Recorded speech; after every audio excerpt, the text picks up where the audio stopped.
गिनती की पुस्तक 17वीं अध्याय को ध्यान करें। इसमें लिखा हुआ वचनों की संख्या 13 है। इसमें परमेश्वर यहोवा मूसा से कहा गया हुआ एक प्रत्येक रीति, क्योंकि मूसा और हारून की नेतृत्व के ऊपर लोगों को हमेशा विद्रोह विपरीत नियुक्त हो रहा है। मूसा की सगी बहन मरियम ने मूसा की ओर विद्रोह के रूप में खड़ी थी।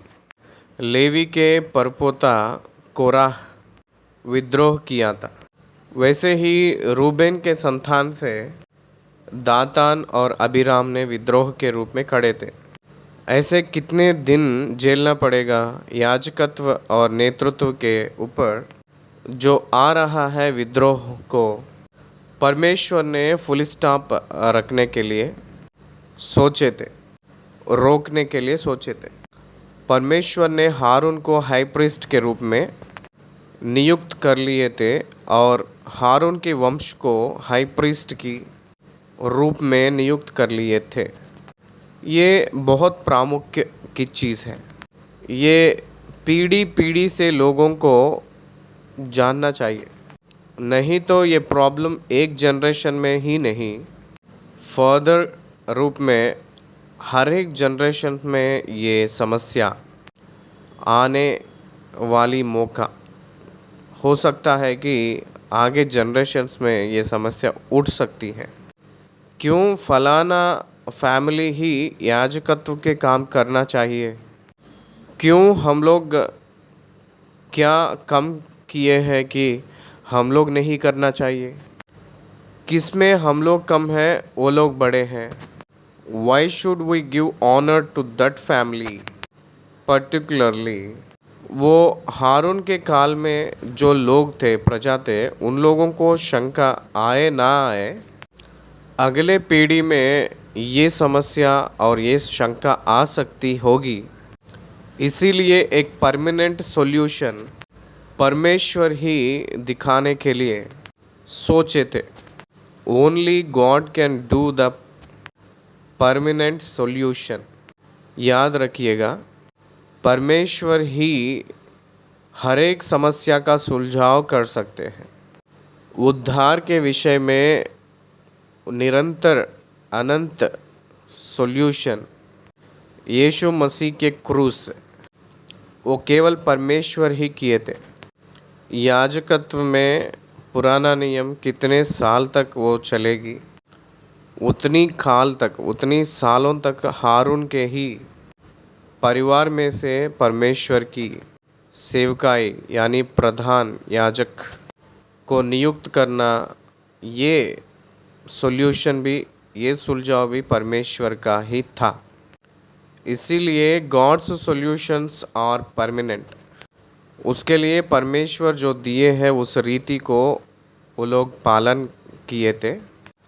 हारून ही प्रधान याजक है कहकर उसकी परिवार ही उस याजकत्व के काम को नियुक्त किए गए हुए लोग हैं कहकर अगले पीढ़ी लोग भी जानकर पालन किए जैसा, और उसको अंगीकार नहीं किए हुए लोग मर जाएंगे कहकर एक डर उन लोगों को पैदा करने के लिए, उन लोगों में डर पैदा करने के लिए ही परमेश्वर इस अध्याय में विवरण किए हैं।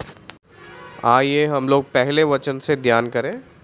तब यहोवा ने मूसा से कहा, इस्राएलियों से बातें करके उनके पूर्वजों के पुराणों के अनुसार उनके सब प्रधानों के पास से एक एक छड़ी ले और उन 12 छड़ियों में से एक एक पर एक एक के मूल पुरुष का नाम लिख और लेवियों की छड़ी पर हारून का नाम लिख, क्योंकि इस्राएलियों के पूर्वजों के घरानों के एक एक मुख्य पुरुष की एक एक छड़ी होगी। एक एक ट्राइब को एक एक छड़ी रिप्रेजेंटेशन के लिए लेना चाहिए। 12 गोत्रों को 12 छड़ी। लेवी के गोत्र को हारून का नाम रखना, बाकी गोत्रों को उस गोत्रों के नाम लिखना है और उन छड़ियों को मिलाप वाले तंबू में साक्षी पत्र के आगे जहाँ मैं तुम लोगों से मिला करता हूँ रख दे। और जिस पुरुष को मैं चुनूँगा उसकी छड़ी में खलियाँ फूट निकलेगी और इस्राएली जो तुम पर बुड़बुड़ाते रहते हैं वह बुड़बुड़ाना मैं अपने ऊपर से दूर करूँगा। ये है परमेश्वर का उद्देश्य। इस्राएलियों के बुड़बुड़ाना बंद करना चाहते हैं। ये दैविक उद्देश्य था। उन लोगों ने परमेश्वर जो नियुक्त किए हुए उस नेतृत्व के बारे में या परमेश्वर के ऊपर उन लोगों ने किसी प्रकार की बुड़बुड़ापन ना रहे, जैसा परमेश्वर नियुक्त किया हुआ व्यक्ति के छड़ी को खिलाने लगेंगे, कलियां फूट निकलेंगी उस छड़ी से। वो पूरा छड़ियाँ सूखे हुए छड़ियाँ थे।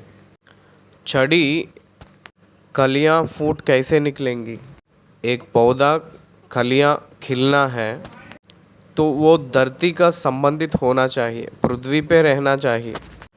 उस धरती से अलग करके कोई भी छड़ी हो वो हमेशा सूखी जाती है, ना कि खलियां खिलेगी, क्योंकि उसको धरती में से जो आने वाला जीवन उस जल उसमें से जाएगी वो हट जाती है और उस वो जिसके ऊपर निर्भर होती है उससे अलग हो जाती है। वो सारी सृष्टि का धर्म से, सारी सृष्टि के नियम से अलग होकर, विरुद्ध होकर वो कलियां फूट उठना। उतना ही नहीं, वो बहुत सालों तक ना सूख कर निरंतर वैसे ही रहना। देखिएगा, खलियां फूट निकलना ही वो असंभव की कार्य है और वो ना सूख कर निरंतर रहना वो अचंभ की बात और भी है। ये दो कार्य किस रीति से संभव है? देखिएगा, धरती में जो रहा नहीं हुआ इस छड़ी, वो खलियां कैसे फूट उठेगा, निकलेगा कहकर पूछे तो the life in it comes from God. सृष्टि को एक धर्म है, परमेश्वर एक क्रम रूप में उसको नियुक्त किए हैं। देखिए, बीज को धरती पे रखेंगे तो धरती को देंगे तो धरती हमको पौधा देगी, उस पौधे में से पेड़ होगा, पेड़ में से डाली निकलेगा, उस डाली ही छड़ी बनेगी। उस पेड़ को हम लोग धरती में से उखाड़ कर अलग कर देंगे तो वो सूख जाएगी। उस सूखा हुआ पेड़ में से निकाला हुआ एक छड़ी खलियां फूट निकल कर अच्छे से पत्ते और फल की अनुभव में आना। What does it mean? It indicates the resurrection। जो जीवन नहीं हुआ एक छड़ी, जीवन नहीं हुआ एक शरीर, मृतक शरीर को एक चिन्ह है। मृतक शरीर पुनरुत्थान में महिमा से भरकर फिर से उठेगी, इसीलिए उसका एक समान है। ये पुनरुत्थान को दर्शाते हुए निरंतर रहने वाले याजकत्व को ये एक चिन्ह है, प्रधान याजक की एक चिन्ह के रूप में, सिंबल के रूप में ये छड़ी खिलना चाहिए। परंतु परमेश्वर किसको नियुक्त कर लिया है कहकर उन लोगों के छड़ियाँ उन लोग दिए तो उन्हीं लोगों के सामने जो किया जाने वाली एक दैविक कार्य, उनके आँखों को रोशनी और उनके मन को बुद्धि ग्रहण करना होता है। इसलिए ऐसे करने के लिए परमेश्वर ने कहे थे, मूसा ने इस्राएलियों से कहे थे। अतः मूसा ने इस्राएलियों से यह बात कही और उनके सब प्रधानों ने अपने अपने लिए अपने अपने पूर्वजों के घरानों के अनुसार एक एक छड़ी उसे दी। इस प्रकार 12 छड़ियाँ हुई और उनकी छड़ियाँ में हारून की भी छड़ी थी। उन छड़ियों को मूसा ने साक्षी पत्र के तंबू में यहोवा के सामने रख दिया। That was the difference. यहोवा के सामने रखा हुआ छड़ी, नियुक्त किया गया हुआ छड़ी, नियुक्त किए हुए व्यक्ति के संबंधित छड़ी, वो परमेश्वर के सम्मुख साक्षी पत्र में, संदूक में, जहाँ संदूक रखा जाता है उसी स्थान पे, जहाँ 10 आज्ञाएं रखा जाता है उसी स्थान पे रखा गया था। 7वीं वचन, उन छड़ियों को मूसा ने साक्षी पत्र के तंबू में यहोवा के सामने रख दिया। दूसरे दिन मूसा साक्षी पत्र के तंबू में गया तो क्या देखा कि हारून की छड़ी जो लेवी के घराने के लिए थी उसमें खलियां फूट निकली, अर्थात उसमें कलियां लगी, फूल भी फूले और पक्के बादाम भी लगे हैं। वो छड़ी ने कलियां फूट निकली और खलियां लगी, फूल भी फूले और बादाम भी लगा है। पत्ते आए थे, फूल भी आए थे और फल भी आए थे। एक छोटा सा फल परिपूर्ण होना है तो इट टेक्स टाइम। देखिए, बादाम का जो फल है शुरुआत में वो हरा टाइप का दिखाई देती है।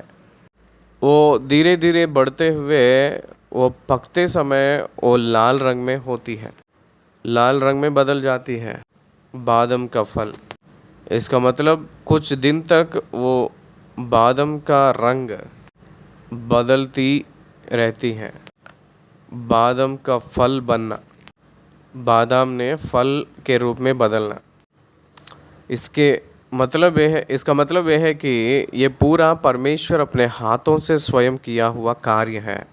केवल एक सृजनहारा ही इसको कर सकते हैं और कोई नहीं कर पाएगा। इसको याद रख लीजिए, इस बात को। एक सृजनहारा ही इसको कर सकते हैं। पत्ते, फूल और फल एक निर्जीव छड़ी से पृथ्वी के संबंध ना होकर देना केवल एक परमेश्वर को ही संभव है। हालेलुया। वो केवल परमेश्वर यहोवा ही किए थे। इसलिए डिवाइन एक्सेप्टेंस अहरोन यानी हारून को आया था।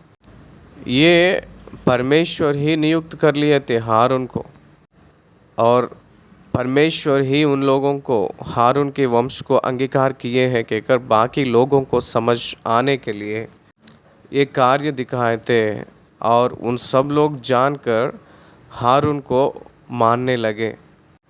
उसके लिए ही ये कार्य। 9वीं आयत, तब मूसा उन सब छड़ियों को यहोवा के सामने से निकालकर सब इस्राएलियों के पास ले गया और उन्होंने अपनी अपनी छड़ी पहचान कर ले ली।